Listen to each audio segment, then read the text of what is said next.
Letter 123, on the conflict between pleasure and virtue. Wearied with discomfort rather than with the length of my journey, I have reached my Alban villa late at night, and I find nothing in readiness except myself. So I am getting rid of fatigue at my writing table. I derive some good from this tardiness on the part of my cook and my baker, for I am communing with myself on this very topic, that nothing is heavy if one accepts it with a light heart, and that nothing need provoke one's anger if one does not add to one's pile of troubles by getting angry. My baker is out of bread, but the overseer, or the house steward, or one of my tenants can supply me therewith. Bad bread, you say, but just wait for it, it will become good. Hunger will make even such bread delicate and of the finest flavor. For that reason I must not eat until hunger bids me. So I shall wait, and shall not eat until I can either get good bread, or else cease to be squeamish about it. It is necessary that one grow accustomed to slender fare, because there are many problems of time and place which will cross the path even of the rich man and one equipped for pleasure, and bring him up with a round turn. To have whatsoever he wishes is in no man's power. It is in his power not to wish for what he has not, but cheerfully to employ what comes to him. A great step towards independence is a good-humored stomach, one that is willing to endure rough treatment. You cannot imagine how much pleasure I derive from the fact that my weariness is becoming reconciled to itself. I am asking for no slaves to rub me down, no bath, and no other restorative except time. For that which toil has accumulated, rest can lighten. This repast, whatever it may be, will give me more pleasure than an inaugural banquet. For I have made trial of my spirit on a sudden, a simpler, and a truer test. Indeed, when a man has made preparations and given himself a formal summons to be patient, it is not equally clear just how much real strength of mind he possesses. The surest proofs are those which one exhibits offhand, viewing one's own troubles not only fairly but calmly, not flying into fits of temper or wordy wranglings, supplying one's own needs by not craving something which was really due, and reflecting that our habits may be unsatisfied, but never our own real selves. How many things are superfluous we fail to realize until they begin to be wanting. We merely use them not because we needed them, but because we had them. And how much do we acquire simply because our neighbors have acquired such things, or because most men possess them? Many of our troubles may be explained from the fact that we live according to a pattern, and instead of arranging our lives according to reason, are led astray by convention. There are things which, if done by the few, we should refuse to imitate. Yet, when the majority have begun to do them, we follow along, just as if anything were more honorable because it is more frequent. Furthermore, wrong views, when they have become prevalent, reach, in our eyes, the standard of righteousness. Everyone now travels with Numidian outriders preceding him, with a troop of slave runners to clear the way. We deem it disgraceful to have no attendants who will elbow crowds from the road, or will prove, by a great cloud of dust, that a high dignitary is approaching.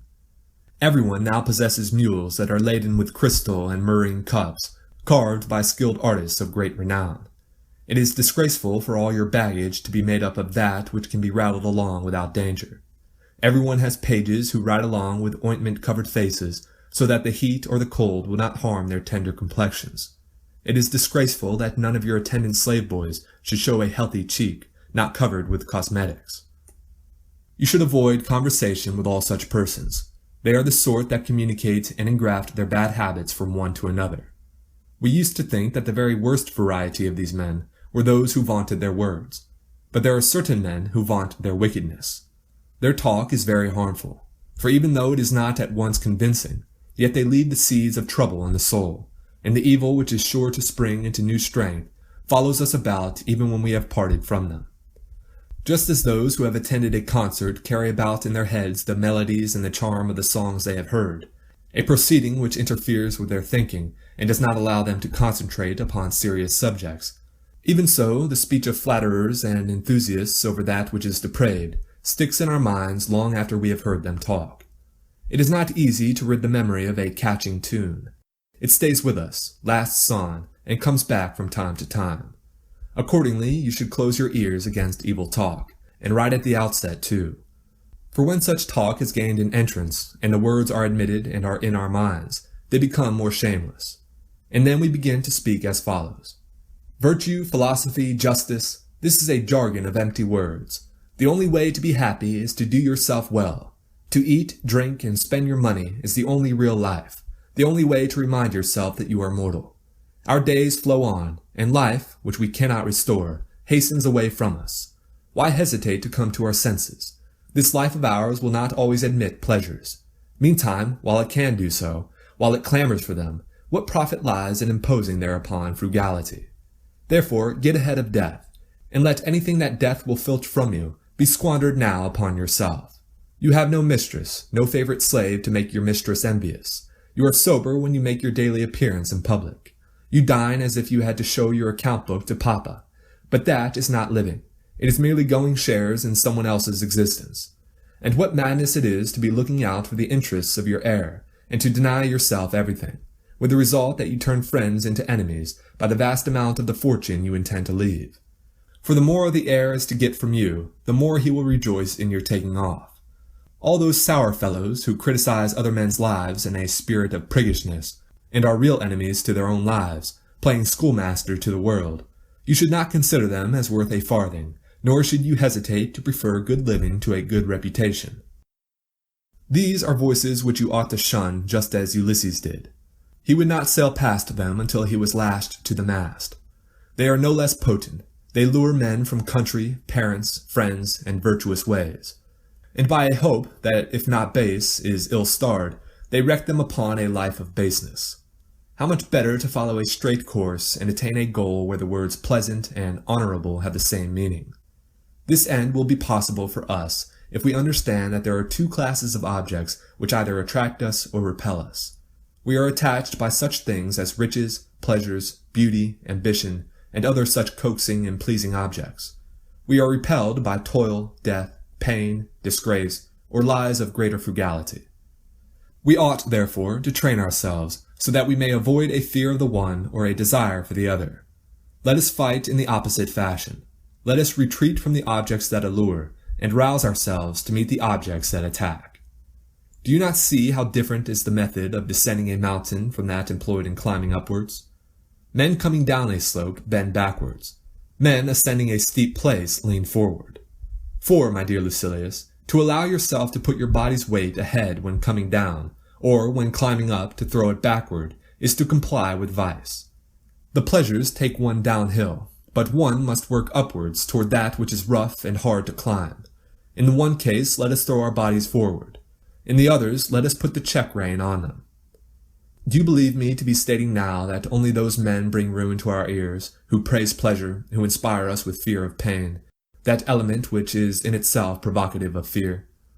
I believe that we are also injured by those who masquerade under the disguise of the Stoic school, and at the same time urge us on into vice. They boast that only the wise man and the learned is a lover. He alone has wisdom in this art. The wise man, too, is best skilled in drinking and feasting. Our study ought to be this alone, up to what age the bloom of love can endure. All this may be regarded as a concession to the ways of Greece. We ourselves should preferably turn our attention to words like these. No man is good by chance. Virtue is something which must be learned. Pleasure is low, petty, to be deemed worthless, shared even by dumb animals, the tiniest and meanest of whom fly towards pleasure. Glory is an empty and fleeting thing, lighter than air. Poverty is an evil to no man unless he kick against the goads. Death is not an evil. Why need you ask? Death alone is the equal privilege of mankind. Superstition is the misguided idea of a lunatic. It fears those whom it ought to love. It is an outrage upon those whom it worships. For what difference is there between denying the gods and dishonoring them? You should learn such principles as these. Nay, rather, you should learn them by heart. Philosophy ought not to try to explain away vice, for a sick man, when his physician bids him live recklessly, is doomed beyond recall. Farewell.